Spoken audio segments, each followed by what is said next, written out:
Alors moi, je veux continuer ce que les collègues ils ont dit, parce qu'on a tous la même formation, on a tous le même projet, et on suit tous la même chose. On est convaincus tous de la même façon. On a beau parler de liberté, mais quand on vous dit liberté, c'est très facile. Oui, on leur donne la liberté de telle chose, ils sont libres, mais libres en quoi? Nous, on a commencé leur liberté déjà quand ils arrivent, c'est leur choix. Et on est sûr et certain que c'est leur choix. Parce qu'ils ne sont pas accueillis, ils ne sont pas apportés comme ça avec leurs valises, non.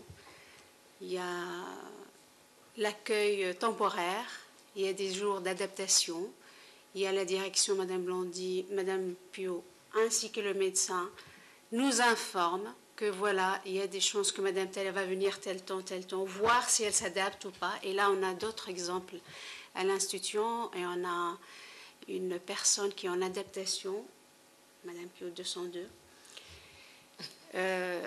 Oui, je ne donne pas de nom. Oui.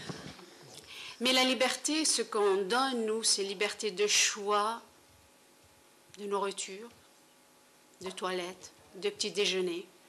Et quand je dis ça, ça veut dire quoi? Ça veut dire si la personne elle a l'habitude de prendre son petit déjeuner à 9h30 toute sa vie, c'est pas nous en institution qu'on va changer ça. C'est respecté. Si la personne elle a l'habitude de faire sa toilette à 10h du matin, c'est pas nous qu'on va changer ça. Ça sera à 10h. Et encore, elle a le droit de changer. Si tous les jours on dit oui, à 10h, aujourd'hui je vais à 10h, elle me dit non, je suis fatiguée, eh bien elle est fatiguée, elle est fatiguée. Moi, ce qui me pose problème, c'est jusqu'où on va au choix et liberté de résident. Parce que ce qui m'a marqué, c'est un exemple d'une résidente et je suis très contente parce que la fille est présente. C'est que cette personne, je l'ai accompagnée beaucoup depuis des années jusqu'à ces derniers jours. Et le choix que j'étais obligée de respecter de cette personne, c'est le jour où elle m'a demandé devant sa fille, à partir d'aujourd'hui, je veux que vous me laissez tranquille. Et en fait, elle veut que je la laisse tranquille parce que j'étais peut-être la seule personne à réussir à le faire manger. Et elle ne voulait plus que je le donne à manger. J'ai respecté son choix. C'est pour cela que je vous ai dit, on a des choix à respecter et des libertés à respecter, mais il y a des libertés qui font très mal dans une. Et voilà, je suis désolée, mais c'est une personne qui m'a beaucoup touchée et j'étais dans l'obligation de respecter son choix. Pas toute seule, mais toute l'équipe. Et c'était une liberté qui a coûté, c'est pas cher, mais une liberté qui nous a fait mal. Mais il fallait la respecter quand même. Voilà. Et on a d'autres exemples. Mais ça, c'est l'exemple le plus récent parce que ça nous a tous touchés. Et on travaille beaucoup sur ce mot choix et liberté. Ils ont le choix en tout. Même, vous voyez, le plus facile, c'est faire la toilette ou le petit déjeuner. Le plus difficile, l'exemple que cette dame nous demande, de le laisser tranquille. Et c'est son choix, elle est libre, mais voilà. C'est une liberté qui nous a fait très mal et c'est un choix qui est respecté par toute l'équipe, le médecin et tous les membres de direction parce qu'ils étaient informés.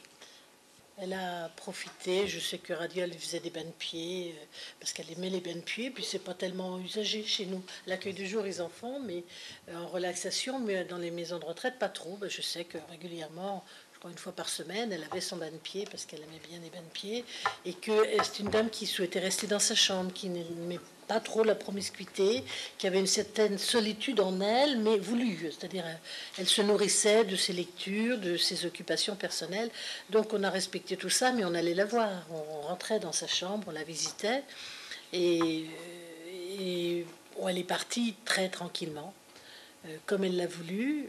Bon, c'est tout à fait à la fin de sa vie qu'elle a souhaité qu'on lui donnait pas à manger. Hein. Ça n'a pas trop duré parce que sinon il aurait quand même fallu trouver un palliatif et il y avait des palliatifs.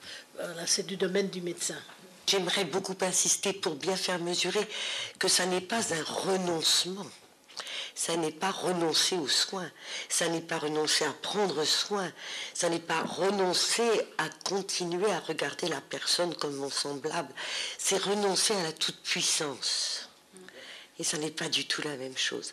Vous avez entendu cette personne et vous l'avez entendue parce que vous avez tous ensemble renoncé à la toute-puissance. Je vais vous répondre pour ça. Quand elle a décidé d'arrêter de manger, on a respecté ça. Mais ses soins de confort habituels, ça a continué. Sa crème de jour, elle était passée jusqu'au dernier jour.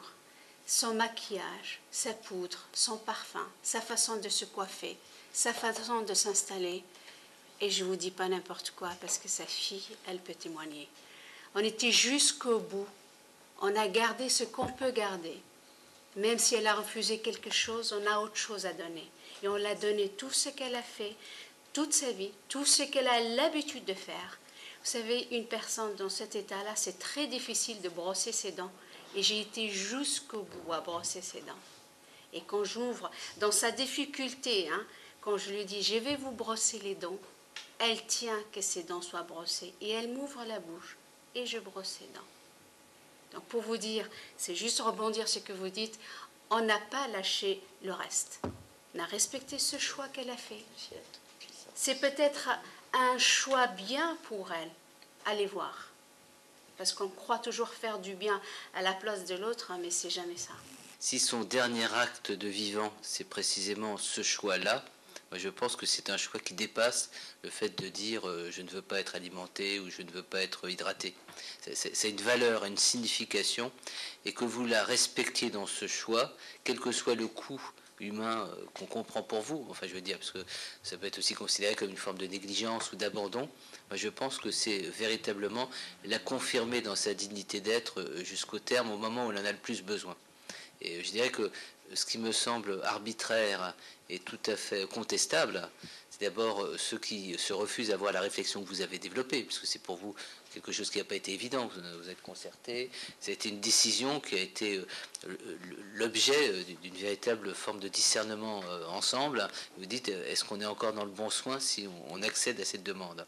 Mais je dirais que probablement que parce qu'il y a eu cette pensée, que ça n'a pas été fait d'une manière comme ça expéditive, parce qu'il y a eu cette pensée, cette personne a été reconnue dans une volonté profonde, et je suis sûr qu'elle a eu aussi conscience de ce que ça pouvait représenter pour vous. C'est là où je termine sur ce point que la loi Leonetti du 22 avril 2005 sur la fin de vie, etc., si elle demande la concertation, si elle demande qu'il y ait une collégialité, qu'il y ait une vraie discussion, une vraie délibération, c'est précisément pour qu'on soit capable de respecter la personne là où elle est, là où elle se situe. Et j'imagine, et je rends hommage vraiment à votre témoignage, madame, je trouve extrêmement fort, c'est aussi extraordinairement mutilant pour des proches de se dire qu'on doit abandonner en quelque sorte un certain nombre de résolutions ou même de valeurs propres. Ce sentiment d'abandon, à mon avis, est plutôt un sentiment que je convertirais en présence ultime. Voilà, je le dis maladroitement, mais c'est une manière de reconnaître à l'autre son existence parmi nous, quel que soit ce défi que ça nous porte.